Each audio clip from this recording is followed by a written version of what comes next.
fait, je pense que le comment est important. Je comprends le sous-jacent dans votre question. Maintenant, je pense que si on essaie de mapper un peu c'est quoi ces opportunités, finalement, comment ça peut être une opportunité, le Tunis.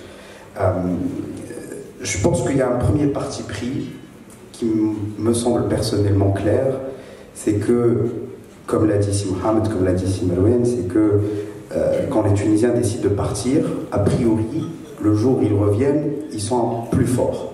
Parce que ils ont rencontré d'autres nationalités, d'autres cultures, donc humainement c'est quelque chose qui est positif, qui construit un individu, et puis parce que dans leur expérience professionnelle, ils ont été exposés à des talents, dans des entreprises qui ont une envergure plus importante peut-être, et donc on peut prendre ce parti pris qui est que quand les Tunisiens partent, ils reviennent plus forts. Donc ça en soi c'est une opportunité pour la Tunisie, parce que c'est assez paradoxal déjà, parce qu'on parle de la mobilité des talents dans le sens où ils partent dans un moment où on n'a jamais eu autant besoin de compétences pour transformer nos entreprises, les développer, qu'ils partent à la conquête de l'international. C'est le sujet des exports et à quel point c'est important pour nous, pour transformer les sociétés d'État qui sont un irritant aujourd'hui pour beaucoup d'entre nous, pour venir enrichir nos établissements d'enseignement supérieur, etc. Donc on n'a jamais eu autant besoin de compétences, alors qu'on voit qu'il y a de plus en plus, et une accélération, les chiffres semblent montrer, une accélération de ces débats. Donc première opportunité, les Tunisiens qui partent, ils reviennent plus forts. Deuxième opportunité, les chiffres aussi le montrent, c'est les échanges financiers des Tunisiens de la diaspora, qui est une source significative de ressources en devises pour le pays. Et on sait aussi que c'est un sujet qui est important.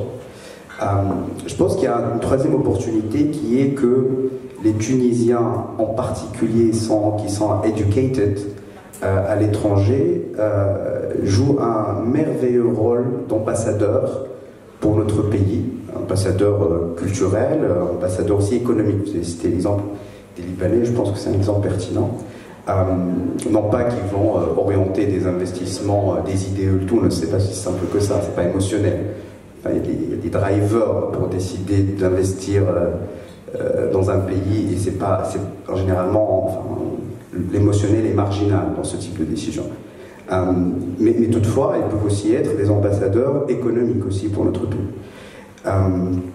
Et puis ensuite, je pense que l'idée d'après, si on peut la développer ensuite, c'est le comment. Comment, dans chacune de ces opportunités, de ces rubriques, aller chercher à la fois soit des idées qui rendent ça actionnable, en fait, soit en termes de politique publique, soit aussi au niveau de nos entreprises, parce que je ne pense pas non plus qu'il y a des recettes magiques qu'un gouvernement pourrait aller mettre en place comme ça du jour au lendemain. Je pense qu'il y a une responsabilité aussi des dirigeants des entreprises. Et si Mohamed vous a parlé de l'exemple du Maroc, je pense que c'est un exemple qui est très percutant, parce que il faut qu'on arrive à les attirer, ces talents qui sont à l'étranger. Il faut qu'on arrive à rendre la Tunisie attractive pour ces talents.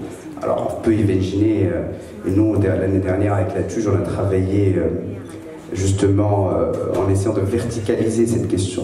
On a pris le sujet des métiers de la santé, on a pris des sujets autour de l'éthique et du digital, on a aussi verticalisé en invitant des parties prenantes de l'enseignement supérieur et de la recherche scientifique, et on a pris aussi une verticale qui était l'administration, parce qu'on voyait aussi le retour des compétences comme un facteur accélérant la transformation de l'État aussi.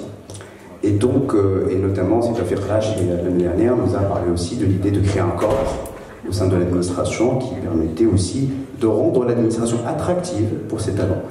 Donc voilà, moi je pense que ces opportunités sont au nombre de 3 ou 4 et qu'il faut maintenant passer à l'étape d'après qui est de dire comment actionner des solutions pour essayer de les attirer, de rendre la Tunisie attractive.